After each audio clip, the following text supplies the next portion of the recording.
Hello everyone, I am Prabhleen and welcome back to प्रबीएनजे expert. तो आज के इस वीडियो में मैं आपको सिखाऊंगी इंग्लिश सेंटेंसेस जो हम अपनी डेली लाइफ में यूज करते हैं। अगर आप इंग्लिश सीखना चाहते हैं सबसे इजी तरीका है सेंटेंसेस को सीखना। आप इन सेंटेंसेस को हर रोज प्रैक्टिस कीजिए ताकि आपको ये याद हो जाए। रेगुलर प्रैक्टिस करने से खुद ब खुद आपके मुंह से ये सेंटेंसेस निकलने लग जाएंगे। इस वीडियो में अंत तक मेरे साथ बने रहिए एंड मेरे साथ कीजिए practice. Now let's get started without wasting any further time. हमारा सबसे पहला सेंटेंस है वह दीवार के साथ साथ चली। वह दीवार के साथ साथ चली। इसे आप इंग्लिश में कहेंगे she walked along the wall. She walked along the wall. She walked along the river, मतलब वो नदी के साथ साथ चली। साथ साथ चलने को बोलते हैं walk along। Alright, next है पिताजी घर पर है। उसे आप कहेंगे dad is at home। Dad is at home या फिर mom is at home। माता जी घर पर है। My grand father is at home. मेरे दादाजी घर पर है। मेरी सिस्टर घर पर है। My sister is at home. जब भी आपको बोलना है कि पिताजी घर पर है, कोई भी घर पर है, तो आप कहेंगे इज एट होम। इन का यूज नहीं करेंगे, एट का यूज करेंगे। ऑलराइट, नेक्स्ट है वह बिस्तर पर है। उसे आप कहेंगे he is in bed. He is in bed। अब यहाँ पर आप सोचोगे कि हिंदी में हमने पर बोला और इंग्लिश में हम इसके लिए इन का यूज करें, बल्कि इनका मतलब होता है अंदर। इसका मतलब ये नहीं कि वो बेड के अंदर है। इसका मतलब है कि जब आप बेड पर बैठे हुए होते हैं और आपने कोई ब्लैंकेट या कोई चीज अपने ऊपर ली होती है तो तब आप यूज करेंगे इन। और जब आप वैसे सिंपली बिस्तर पर बैठे हो तो आप ऑन का यूज करोगे। बट जब आपने ब्लैंकेट या अपने ऊपर कोई चीज ली हुई है, अपने आप को ढका हुआ है, तो तब आप इन द बेड का यूज करेंगे। He is in the bed। वो बिस्तर पर है लेकिन उसने अपने ऊपर ब्लैंकेट लिया हुआ है। ऑलराइट, नेक्स्ट है चलो मंगलवार शाम को मिलते हैं। अब आप अपने फ्रेंड को कहोगे कि चलो मंगलवार शाम को मिलते हैं या कल शाम को मिलते हैं, तो आप कहेंगे let's meet on Tuesday evening. Let's meet on Tuesday evening. Let's meet tomorrow evening. चलो कल शाम को मिलते हैं। चलो मतलब लेट्स। नेक्स्ट है दरवाजे पर कोई है। जब आपके घर पर कोई आया हो तो आप क्या बोलते हैं, दरवाजे पर कोई है, तो उसे आप कहेंगे there is someone at the door. There is someone at the door. आप अकेला someone is at the door भी यूज कर सकते हो। Someone is at the door या फिर there is someone at the door. इसका मतलब होता है कि वहां पर कोई दरवाजे पर है। नेक्स्ट है मैं उस समय व्यस्त था। जब आपको कोई पूछे कि तुम उस समय क्या कर रहे थे, मान लो आपके फ्रेंड ने आपको कॉल की और वो पूछ रहे हैं कि तुम उस समय क्या कर रहे थे, तो आप कहोगे I was busy at the moment, मतलब मैं उस समय बहुत व्यस्त था। I was busy at the moment. उस समय के लिए आप यूज करेंगे at the moment. At the moment. Alright, next है उनकी कीमत समान है, मतलब उनकी कीमत जो है वो सेम है। जितनी कीमत उस चीज की है उतनी ही दूसरी चीज की है, तो इसे आप कहेंगे they cost the same. They cost the same. यहाँ पर कीमत का मतलब है पैसे। कॉस्ट, जैसे दो ड्रेसेस हैं, उन दोनों के डिजाइन सब कुछ अलग है, साइज भी अलग है, बट उसका कॉस्ट सेम है। आप कहेंगे they cost the same. Alright, next है वह थक गया था। उसे आप कहेंगे he was tired। he was tired। अगर बहुत ज्यादा थक गया बोलते तो आप कहेंगे he was exhausted। नेक्स्ट है वह आराम करने के लिए लेट गई। ठीक है, आराम करने के लिए लेट गई, तो इसे आप इंग्लिश में कहेंगे she lay down to rest। she lay down to rest, मतलब वो आराम करने के लिए लेट गई। नेक्स्ट है हम पुराने दोस्त हैं। इसे आप इंग्लिश में कहेंगे we are old friends.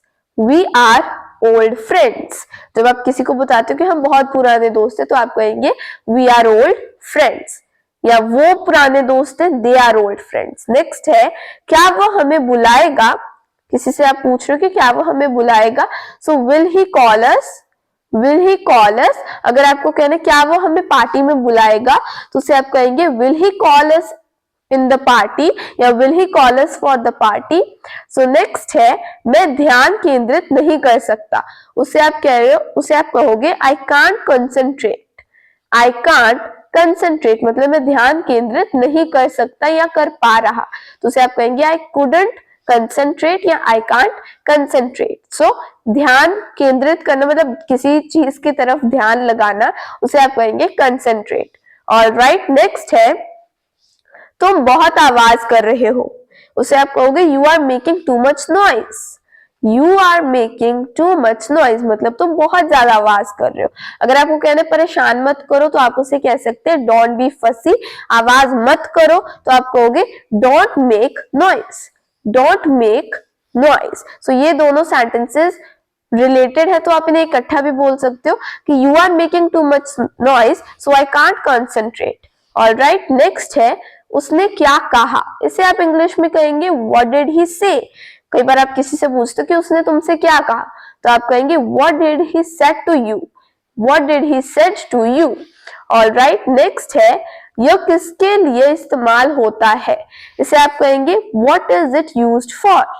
What is it used for, किसी चीज के बारे में आप पूछ रहे हो कि वो किस चीज के लिए यूज होती है, क्या पर्पस क्या है उसका, तो उसे आप कहेंगे what is it used for. Alright, next है वह उससे पूछने के लिए रुकी। वो उससे पूछने के लिए रुकी, इसे आप इंग्लिश में कहेंगे she dropped in to ask him। she dropped in to ask him। dropped in मतलब रुकना, जब आप स्पेशल किसी को पूछने के लिए, किसी के साथ बात करने के लिए रुकते हो तो तब आप यूज करेंगे drop in। ऑलराइट, नेक्स्ट है उसने तो अभी शुरू भी नहीं किया था, इसे आप कहेंगे she had not even begun। she had not even begun।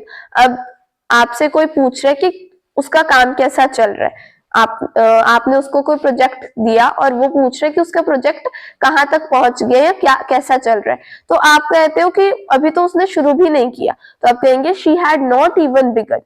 she had not even begun या फिर started। नेक्स्ट है इसका एक ही उपाय है या इसका एक ही समाधान है, उसे आप कहेंगे there is only one solution। there is only one solution मतलब सिर्फ उसका एक ही उपाय है, एक ही सॉल्यूशन है उसे सॉल्व करने का। नेक्स्ट है उसने अगरता से लिखा, उसने उगरता से लिखा, इसे आप कहेंगे she write furiously।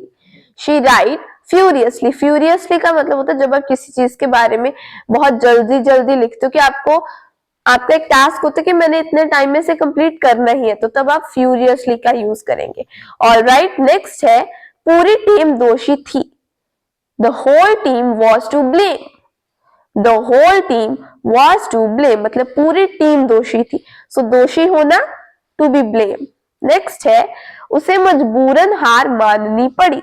She was forced to give up. She was forced to give up मतलब उसे किसी ने मजबूर किया कि तुम हार मानो या उसे किसी मजबूरी के कारण हार माननी पड़ी, तो उसे आप कहेंगे she was forced to give up. Alright, next है दिन उज्जवल हुआ, इसे आप इंग्लिश में कहेंगे the day dawned bright. The day dawned bright. उज्जवल होना मतलब जब सुबह होती है, अर्ली मॉर्निंग, डॉन का मतलब होता है early morning. So early morning को जब सूरज निकलता है तो तब आप इसका यूज करेंगे द डे डॉन्ड ब्राइट, क्योंकि जब सन निकलता है तो धूप हो जाती है, ब्राइट हो जाता है आसमान, तो इसीलिए आप यूज करेंगे डॉन्ड ब्राइट। ऑलराइट, नेक्स्ट है तुम उससे कहां मिली, उसे आप कहेंगे where did you met her. Where did you met her मतलब तुम उससे कहां मिली। नेक्स्ट है वो सबसे लंबा है, इसे आप कहेंगे ही is the tallest of all. He is the tallest of all मतलब वो सबसे लंबा है, जिसकी भी आप बात कर रहे हो वो सबसे लंबा है, so he is the tallest of all या she is the tallest of all. अगर आप खुद की बात कर रहे हो तो आप कहोगे I am the tallest of all. I hope आपके लिए वीडियो हेल्पफुल लग रही है। प्लीज इस वीडियो को लाइक जरूर कीजिए एंड ज्यादा से ज्यादा शेयर भी जरूर कीजिए। Let's continue. तो नेक्स्ट सेंटेंस है उसने उस पर तमाम सवालों की बौछार कर दी। मतलब जब आप किसी से मिलते हो और वो कॉन्टिन्यूसली आपसे क्वेश्चनिंग करता जाए। मान लो आपका फ्रेंड या आपका कजन आपके घर पर आया और वो अभी आया ही है कि वो आप पर एक सवाल उसने पूछा, अभी आपने उसका जवाब भी नहीं दिया कि उसने दूसरा सवाल पूछ लिया सॉरी, फिर उसने तीसरा सवाल पूछ लिया। तो मतलब कि वो कॉन्टिन्यूसली एक क्वेश्चन के ऊपर दूसरा क्वेश्चन बस आप पर क्वेश्चनिंग ही करते जा रहे हैं। तो उसके लिए आप इंग्लिश में यूज करेंगे bombard, bombard. So she bombarded him with all the questions. मतलब उसने सभी सवालों के साथ उसे एक तरह से घेर लिया कि उसे एक सवाल पूछा, उसका जवाब भी नहीं देने दिया और दूसरा सवाल फिर पूछ लिया। So she bombarded him with all the questions. Next है वह बहुत उत्साहित है। इसे आप कहेंगे she was very excited. She was very excited. किसी चीज को लेकर उत्साहित होना, excited. मैं आपकी कैसे मदद कर सकती हूँ? How can I help you? How can I help you? Next है क्या मेरे द्वारा आपकी कोई सहायता हो सकती है? जैसे आप रेस्टोरेंट में जाते हैं, वहां पे पूछते हैं आपको how may I help you, मतलब मेरे द्वारा आपकी कैसी सहायता हो सकती है या क्या हो सकती है, सो उसे आप कहेंगे how may I help you. Next है सबसे पहले, इसे आप इंग्लिश में कहेंगे first of all. First of all मतलब सबसे पहले। अब आपने कुछ कहना कि सबसे पहले तुम्हें ये चीज करनी होगी, तो आप कहेंगे first of all you have to complete this. All right, next है इससे अच्छी खुशबू आ रही है। कोई डिश बनाई है, कोई चीज बनाई है, आप कह रहे हो कि उससे अच्छी खुशबू आ रही है, तो आप कहेंगे it smells good, it smells good. या फिर अगर आपको कोई चीज सुनने में अच्छी लगे तो आप कहेंगे it sounds good. All right, next है यहाँ कुछ सिक्के हैं। Here are few coins. Here are few coins मतलब यहाँ कुछ सिक्के हैं सॉरी। नेक्स्ट है उसका कोई दोस्त नहीं है, उसे आप कहेंगे he has no friends. He has no friends. Next है वो एक अकेला व्यक्ति है। He is a lonely person. He is a lonely person मतलब वो अकेला है, उसका कोई मान लो कोई फ्रेंड नहीं है। जैसे हमने यहाँ पर पढ़ा ही हैज नो फ्रेंड्स, उसके कोई फ्रेंड नहीं है, तो वो एक अकेला व्यक्ति है, मतलब वो अकेला भी है और वो इस बात को लेकर सैड भी है कि मेरे साथ कोई है नहीं। So he is a lonely person. All right, next है वह तेज दौड़ सकती है, इसे आप कहेंगे she can run fast. She can run fast. I hope आपको ये वीडियो पसंद आ रही है। प्लीज इस वीडियो को लाइक जरूर कीजिए। अगर आपको ये वीडियो पसंद आई है ज्यादा से ज्यादा शेयर भी जरूर कीजिए एंड कमेंट करके भी जरूर बताइए कि आपको मेरी वीडियो कैसी लगी। Bye bye, see in the next video.